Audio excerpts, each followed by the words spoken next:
In today's tutorial, we're going to be doing the one-handed pike freeze, or the one-handed freeze upside down.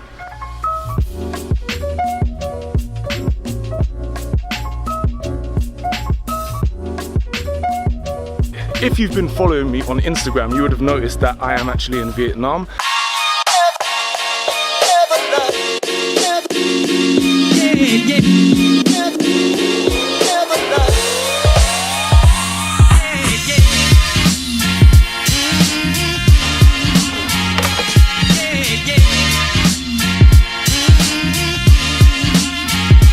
Once again.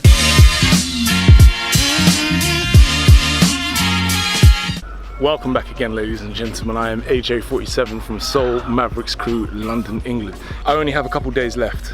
So, before the sun goes down, I wanted to bring you this piece of content. I need to set you guys down somewhere, and I'm gonna do it here, all right? I'm also gonna have to be quick because despite spraying myself with mosquito spray, they are loving me right now. So, let's get on with this tutorial. There are a few things that you will need as a prerequisite before learning the one-handed pike freeze. I believe first you'll need to learn a cartwheel to understand how to carry your weight on one hand at least. Then you will need to learn an L kick. Yes, an L kick. As cheesy as it sounds, as whack as it sounds, an L kick. It's that basic commercial looking L kick that you see every really cheesy picture, insert cheesy picture here. Never do the L kick in a battle. Please, never do it in a battle unless you transition to something absolutely incredible. Never do it in a battle because it just looks... and I wouldn't say that you definitely need a handstand, but you would at least need to be comfortable falling from a handstand, okay? All right, let's get to it. So now my shot should be focused. First of all, make sure that when you're practicing this, you're practicing not outside, maybe a floor that's a little softer and without things at the sides because you could fall.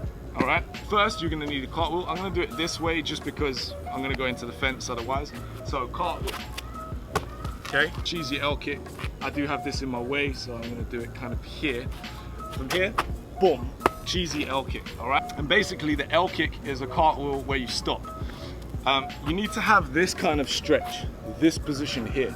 This is how your hip is gonna fold. When I do this stretch, my head comes to my leg, but when we do it from the freeze, my leg comes to my head, if that makes sense. A common mistake many people do is that they go upside down and they try to bring their leg this way. Your hip can't go any further than this when it gets to here. So you need to turn your hip this way, so your toe is almost coming. Try and touch your ear with your toe, if that makes sense, all right? Once you've got those basics, that L kick, the L kick you can always save by returning to a handstand.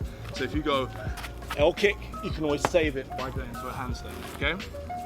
You want to try and practice that so you can actually freeze it. So you want to stay there and go freeze and stop for at least a second, okay? A b-boy called Stan, I don't know his b-boy name or what crew he was from. It was so many years ago, it was when I first started breaking. He taught me the French way, because he was French. He taught me the French way to do upside down freezes. And at the time, the French were the best at doing all of these freezes, because I loved threading and things like that as well. But to learn the threads, I need to learn it. So he taught me in the form of similar to a handstand. So he would, if you're my opponent, I would turn my back to you and I would freeze this way rather than swinging into it sideways. So I would end up going like this and I'm just gonna touch my foot. So I'd go up to here, okay? First. The second one, you'd go up and touch here, okay? And then the third, eventually, you would go here, here, okay?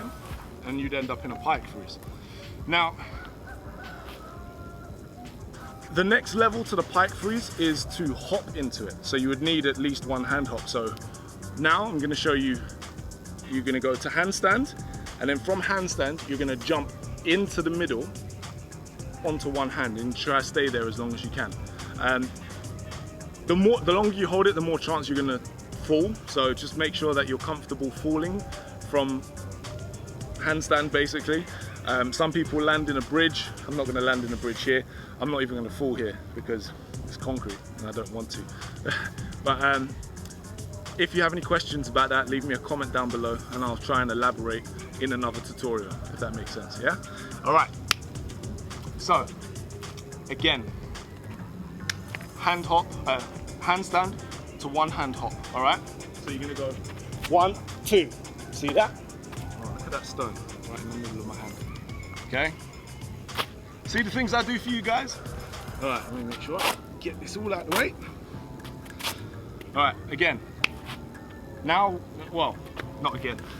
Same thing, but with an addition. So I'm gonna go handstand, hop into the middle, but I'm gonna bring my leg down into this Nike Freeze shape, or Nike Freeze shape that I was talking about earlier, all right?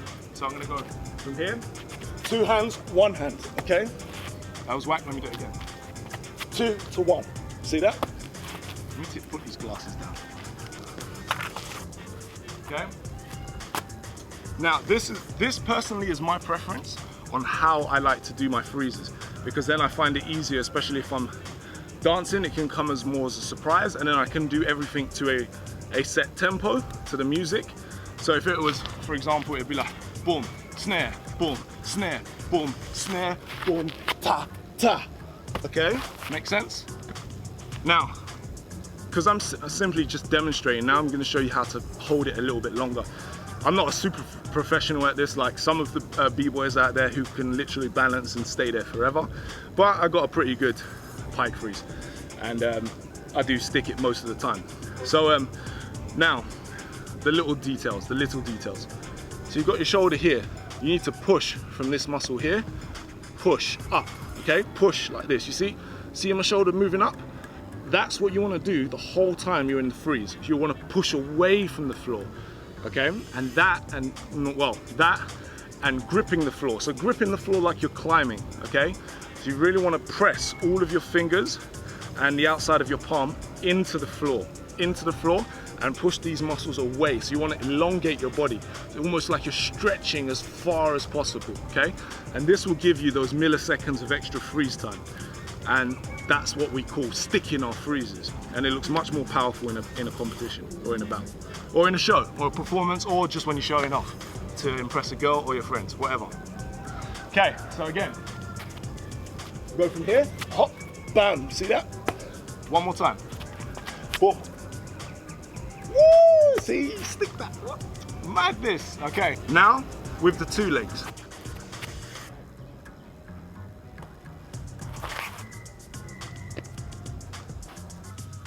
And of course, last but not least, you can enter this freeze with just 1 hand. So as you've seen, I've gone from 2 to 1 by jumping in the middle. Is usually doing a back turn, because my opponent's normally facing you guys. So I would do a back turn, sweep, and then from here, I would go 1, 2 to freeze. And then from there, you can knee drop. You can transition however you like, all right? I think that's enough for now. If you have any questions, believe me, like, ask me questions or tell me what you want to see relating to being upside down. I do actually have quite a lot of this stuff that I've accumulated over the years. So I'd love to teach it to you. Let me know and I'll post it to you in the next tutorial. Conditioning tutorial coming up next as well. And there you have it. Pike Freeze tutorial. I will be doing a conditioning tutorial on this, how you can get stronger.